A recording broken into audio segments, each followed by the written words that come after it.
Those who have witnessed this story firsthand assert that Meghan Markle may have entered the royal realm as a woman, on a mission rather than as a bride. Harry, a quest that began long before she knew, a quest that could have been influenced by Princess Diana, a person she never ever met. Because what you're going to hear is more than simply a romantic tale. This is a tale about time, identity, and a fragile prince, and a lady who supposedly understood precisely how to take advantage of that vulnerability. Today, we return to the beginning of the story prior to Meghan, the wedding, the headlines, and the portion that no one was meant to see, the planning phase. Princess Diana was the most photographed woman on the planet, long before Harry ever saw Meghan, long before the royal engagement, and long before anybody knew her name. As the people's princess, she was loved, respected, and remembered. Furthermore, it has been often said and seen that Meghan studied Diana closely rather than merely admiring her. According to sources, it took years, if not decades, to observe Diana's body language, gestures, interviews, and even her emotional presence. Diana's timid gaze on the camera, her gentle blinks gave the impression that she was delicate and kind. The way she talked, touching her chest, the kind, naive way she laughed. These details weren't coincidental. They were patterns, and the allegations state that Meghan took them in like a script. The fact that she didn't exhibit any of these habits during her previous public appearances makes this even more unsettling.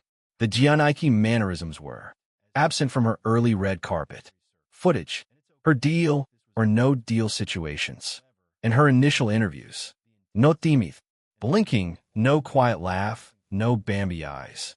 The woman was quite different. However, everything changed as soon as Meghan came in a Harry circle, and it's okay if this was only inspiration.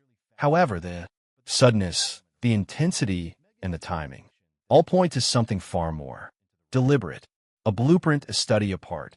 She was getting ready to perform. Princess Diana played the part. For years, this research appeared far away, merely fascinating.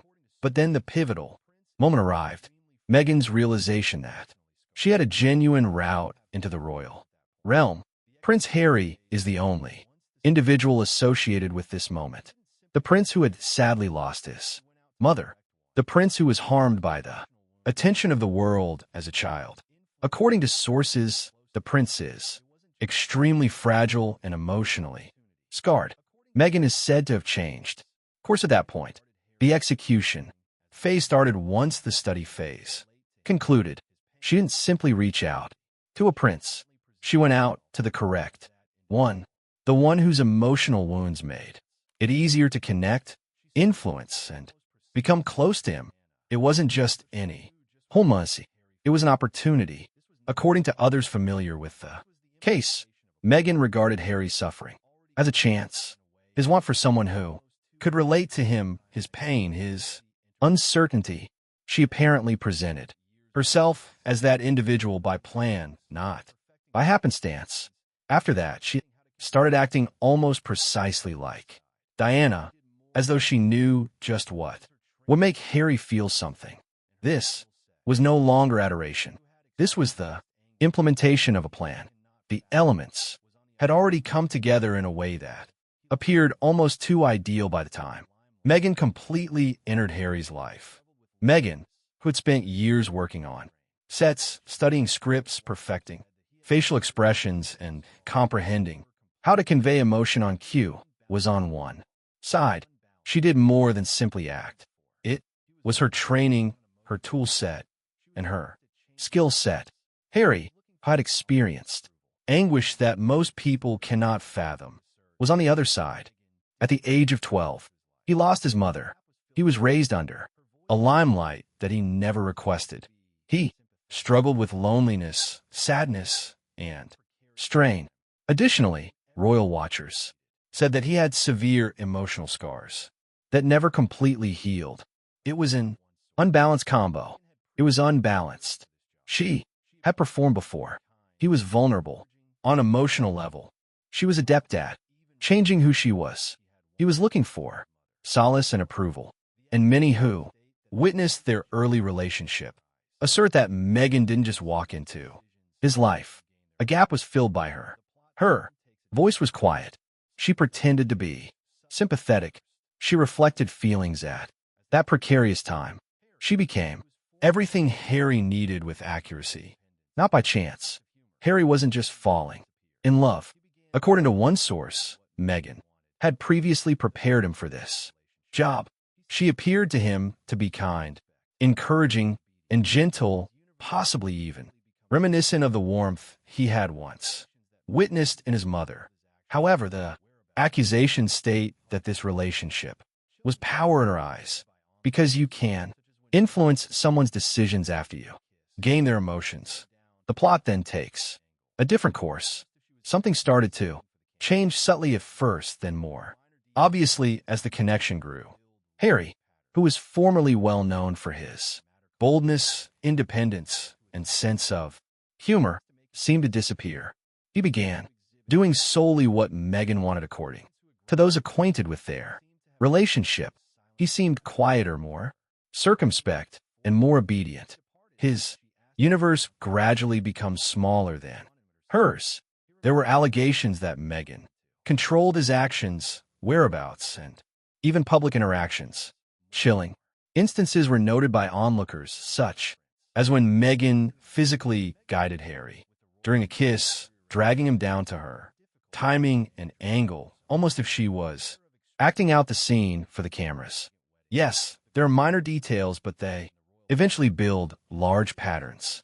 The disruptor was now the student. At this point in the narrative, the room becomes quiet. After years of researching Diana, changing who she is, winning Harry over, taking the throne, and entering the public eye, an eerie theory whispered behind royal walls and repeated by those who observe the trip as it develops. What if Harry was the gateway rather than the final destination? Consider it a broken prince, a strong title, a worldwide platform, and a name known in every nation on the planet. It seemed to be marriage to the outside world. However, some saw it as a tactic because Harry started to slip into the background. After Meghan secured the life next to the throne, became a duchess, and earned notoriety, power, and influence, he ceased to be the leader. He ceased talking. He ceased to shine. Meghan then moved to the front, more than ever in terms of visibility, branding, and individual attention. It presents one last terrifying prospect. Perhaps the intention was never to fall in love with a prince, but rather to utilize a prince, to ascend, rise, and replace just way Diana once enthralled the world. Meghan could have thought she might enter that same area as a fresh icon created and curated by her own design rather than as a successor. Here's the twist, though. What happens when the pinnacle is reached? If Harry was the latter, when the prince who made the ascent possible is no longer helpful to the scheme, what happens? Does he remain? Does he vanish? Does he end up becoming a forgotten chapter? Since this narrative is not yet finished, nobody knows. You can see the fissures. The mask is sliding. If there was ever a plan, it is about to enter a risky phase. And one question looms larger than all the others in the shadows of this regal story. Was Harry the greatest prop and the grandest show the royal world has ever witnessed? Or was he the love of her life? The world watches as the cameras continue to roll, because the last act could still be on the horizon.